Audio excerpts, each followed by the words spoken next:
Você acorda todos os dias com o sol, mas a escuridão da incerteza paira sobre sua cabeça, pois sabe que, a qualquer momento, um exército faminto por terra, por ouro ou por uma simples demonstração de poder pode surgir, trazendo consigo o caos e a destruição.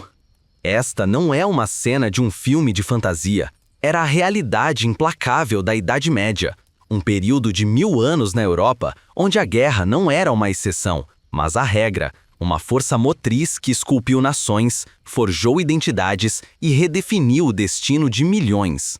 O som da espada contra o escudo, o grito de batalha ecoando em vales distantes, o trotar incessante dos cavalos em marcha.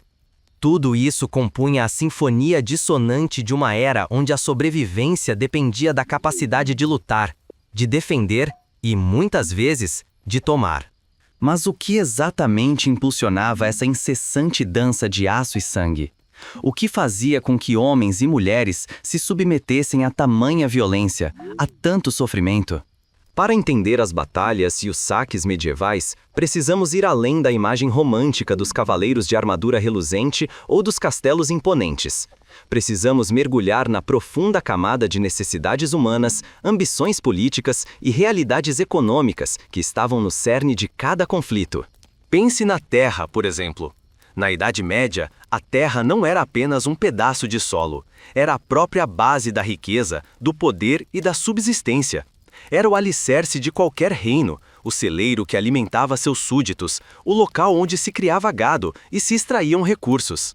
Para um senhor feudal, ter mais terras significava ter mais camponeses para cultivar, mais impostos para arrecadar, mais influência sobre os vizinhos e, crucialmente, mais soldados para convocar em tempos de necessidade.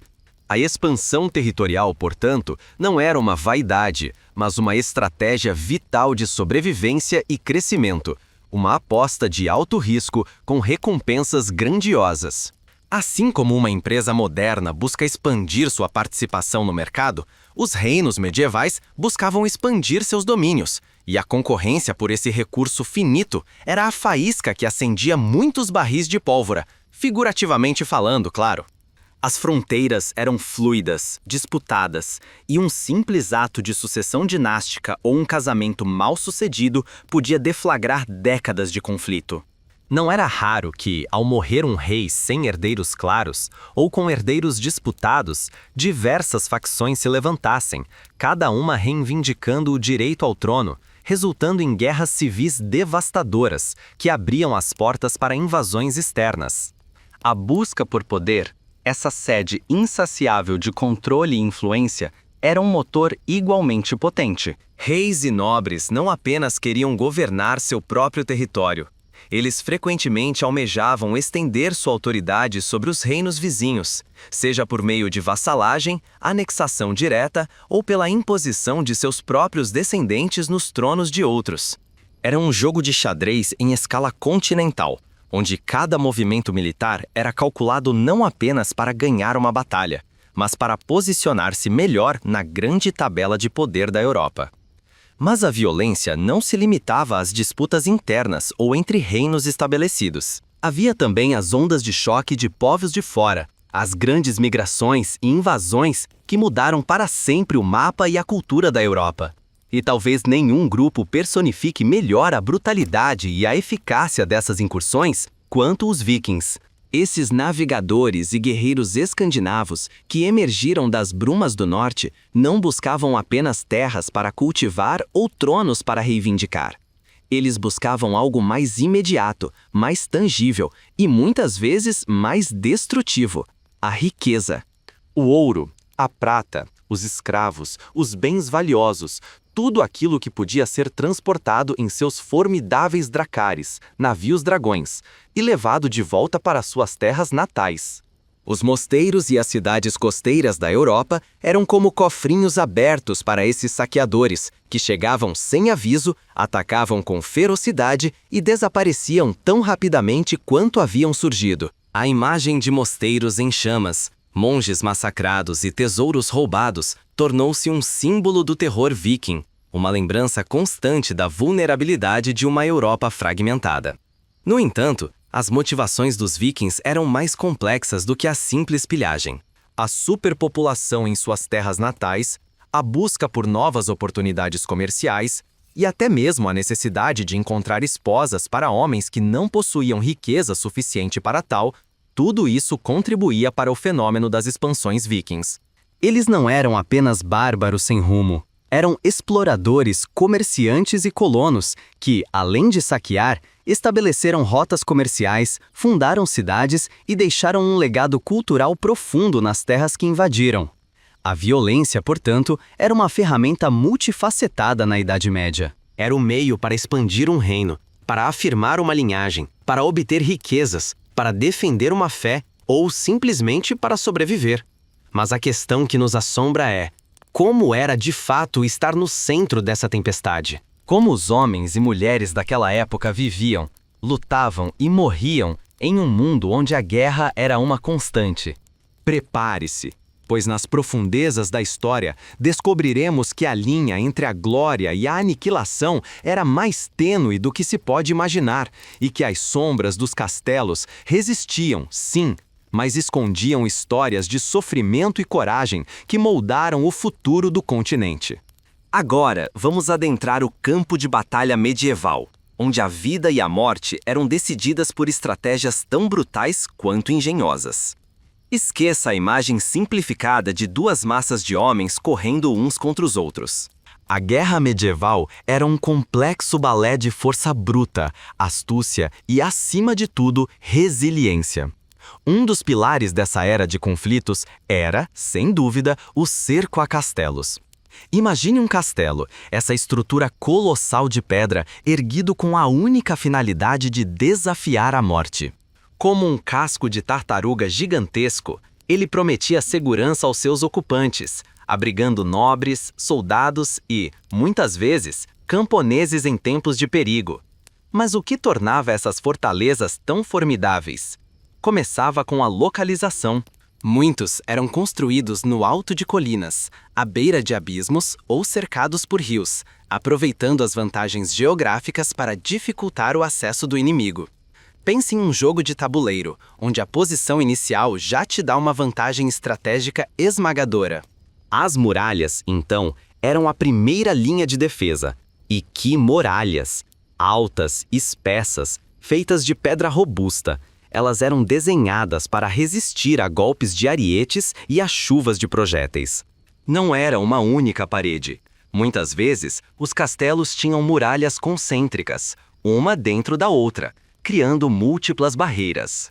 Se os atacantes conseguissem romper a primeira, seriam recebidos por uma segunda, ainda mais mortal, como um labirinto defensivo projetado para sangrar o exército inimigo gota a gota. No alto das muralhas, torres de vigia pontilhavam a paisagem, como olhos atentos que podiam avistar o perigo a quilômetros de distância. Essas torres não eram apenas postos de observação, eram plataformas de combate para arqueiros e besteiros, que podiam lançar flechas através de seteiras, aberturas estreitas nas paredes que protegiam o atirador enquanto permitiam o disparo. E se você se atrevesse a escalar uma muralha, seria recebido por ameias, parapeitos com espaços alternados que permitiam aos defensores se protegerem e atacarem simultaneamente. Imagine-se tentando subir uma escada enquanto flechas e pedras caem sobre você, sem chance de revidar ou se proteger adequadamente. Era um inferno vertical. Mas a defesa não era apenas passiva. Os castelos medievais eram engenhosas máquinas de guerra. Os fossos, por exemplo, muitas vezes cheios de água ou com estacas afiadas, impediam o avanço de máquinas de cerco e desorganizavam as formações de ataque. A ponte levadiça, o único ponto de entrada, podia ser erguida, isolando completamente a fortaleza do mundo exterior. E se os inimigos chegassem perto demais, os buracos mortais, murder holes, nas portarias ou acima dos portões, permitiam que os defensores derramassem líquidos ferventes, areia quente ou simplesmente atirassem pedras nos invasores. A areia quente, em particular, era uma arma terrível.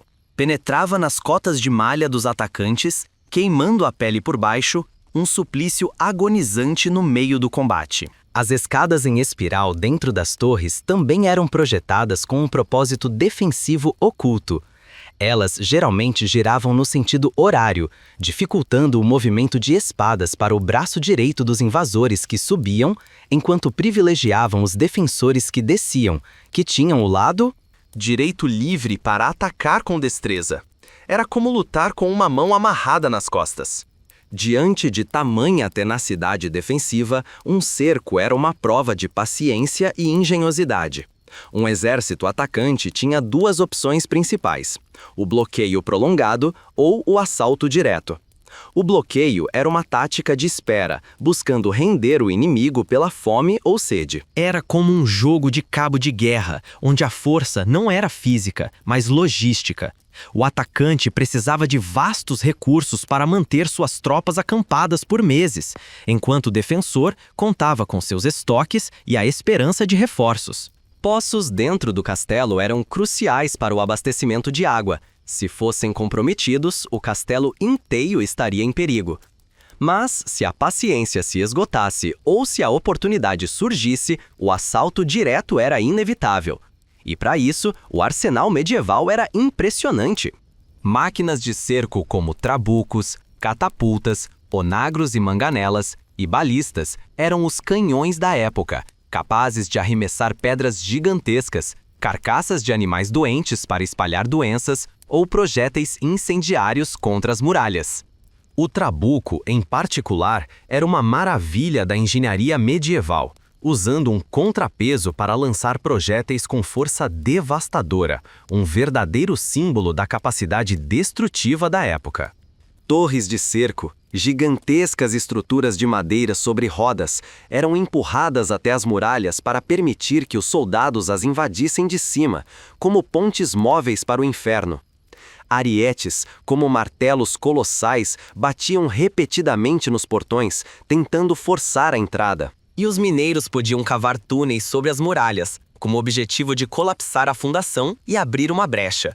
Às vezes, o cerco era um trabalho de construção, tanto quanto de destruição, com os atacantes construindo suas próprias fortificações temporárias para se protegerem. Para os defensores, túneis subterrâneos podiam ser usados para contra-atacar os mineiros inimigos, ou para lançar ataques surpresa por trás das linhas inimigas, como no cerco de Dover em 1216.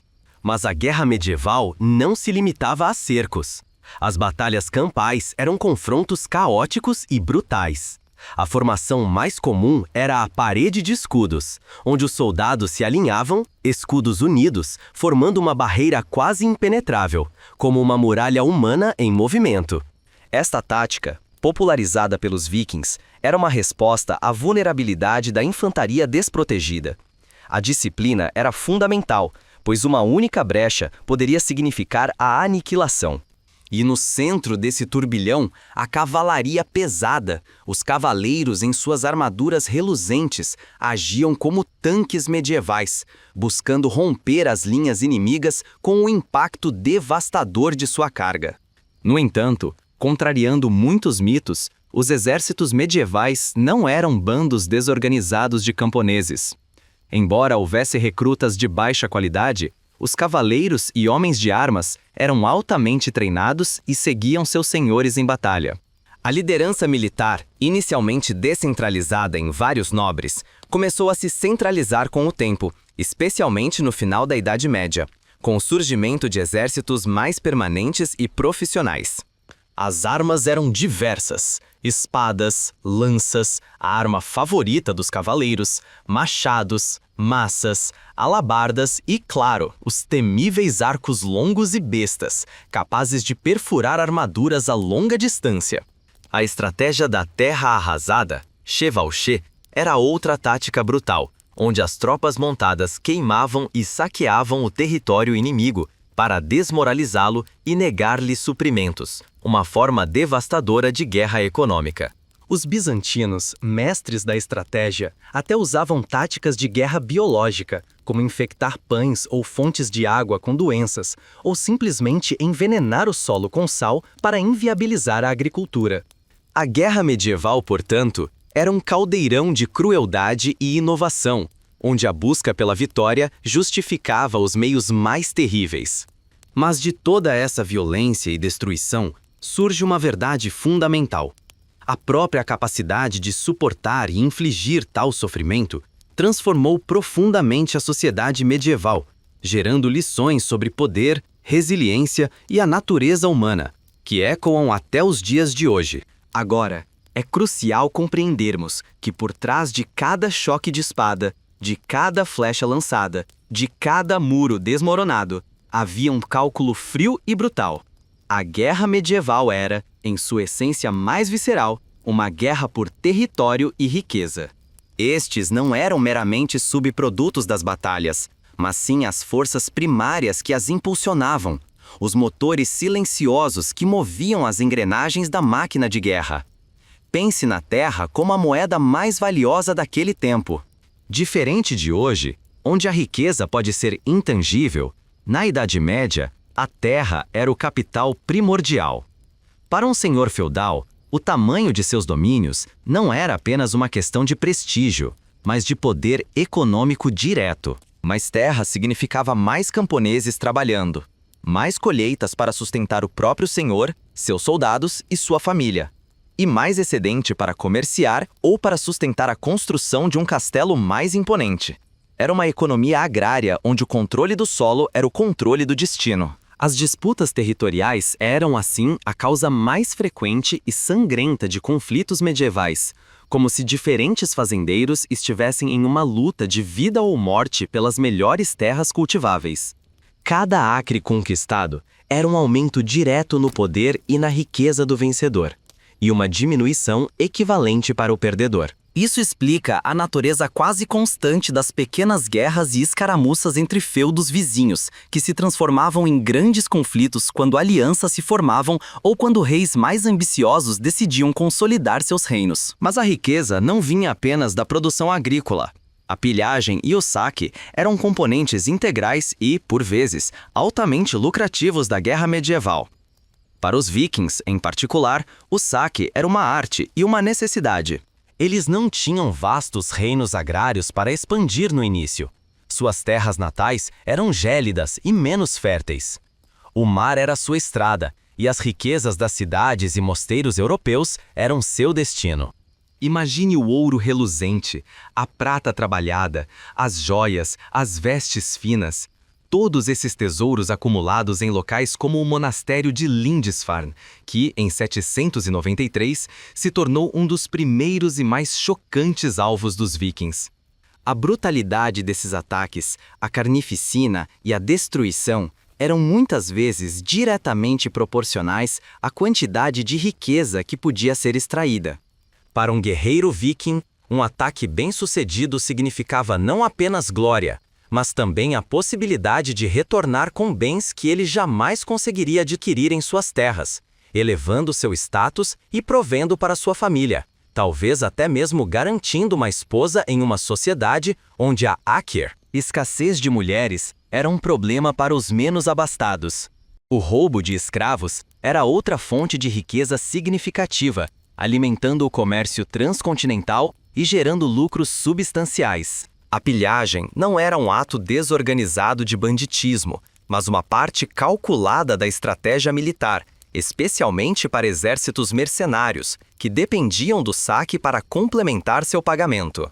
Os reis e senhores feudais até mesmo incentivavam o saque em certas táticas, como a chevauchée, onde a devastação do território inimigo servia não apenas para desmoralizá-lo, mas também para abastecer as próprias tropas e enfraquecer a economia do adversário. Pense em um exército em campanha. Eles precisavam de comida, de forragem para os animais, de lenha para o fogo. Saquear o campo inimigo era uma forma eficiente, embora brutal, de garantir esses suprimentos sem sobrecarregar a logística do próprio exército.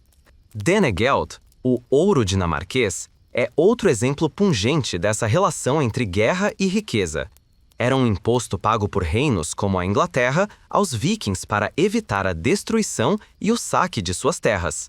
Em essência, era um suborno em larga escala, onde a riqueza era trocada por uma paz temporária, uma comprovação da capacidade dos vikings de usar a ameaça da violência como uma alavanca econômica.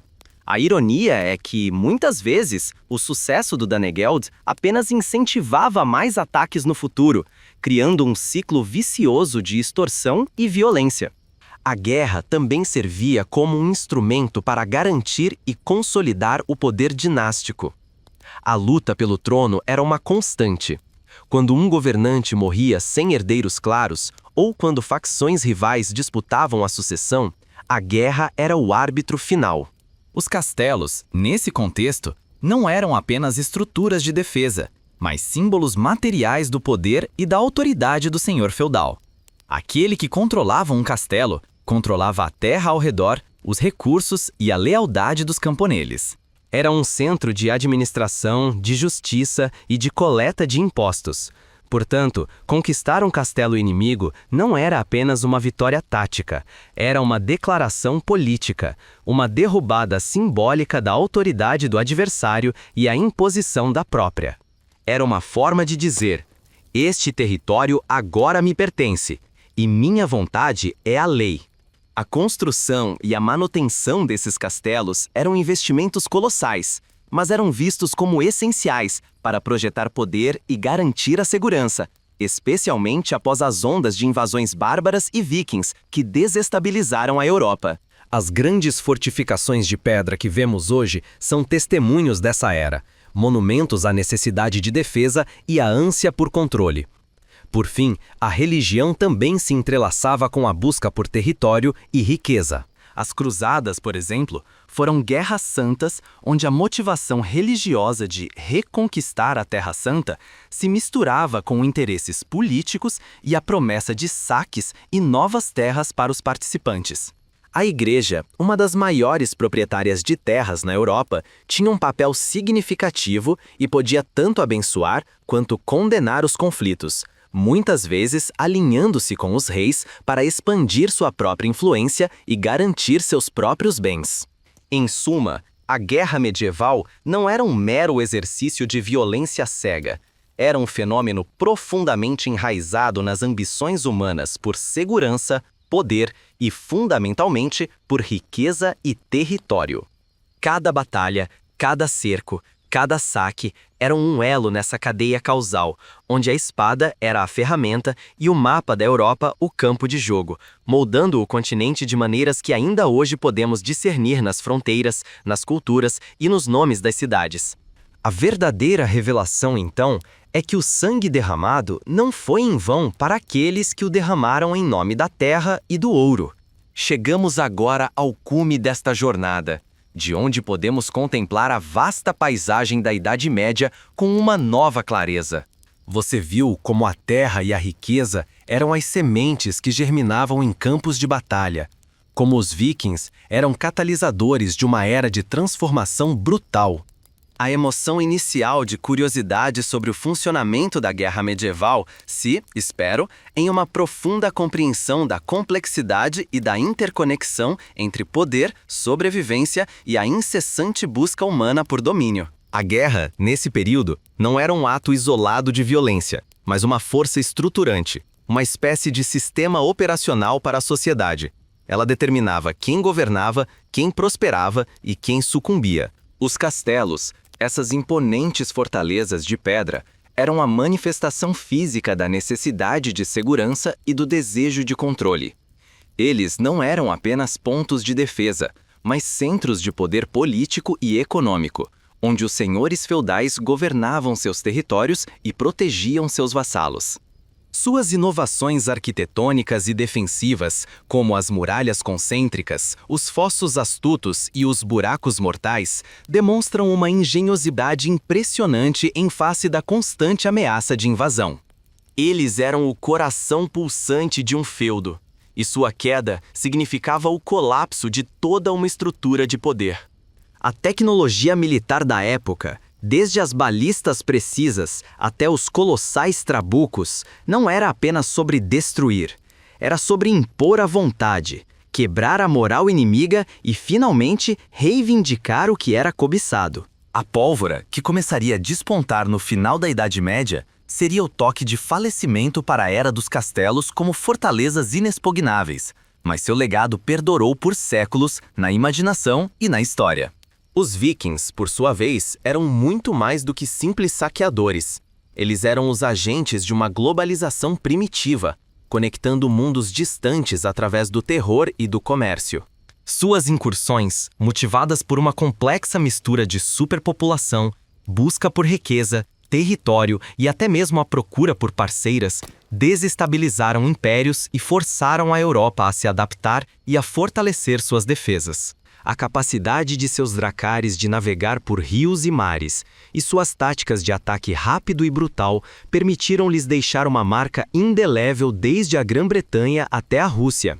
Eles não apenas roubaram, eles se assentaram, estabeleceram reinos e contribuíram para a formação de novas culturas e identidades regionais. A Inglaterra, por exemplo, ainda carrega as cicatrizes e as riquezas da era viking, com a Danelaw sendo um testemunho da influência nórdica.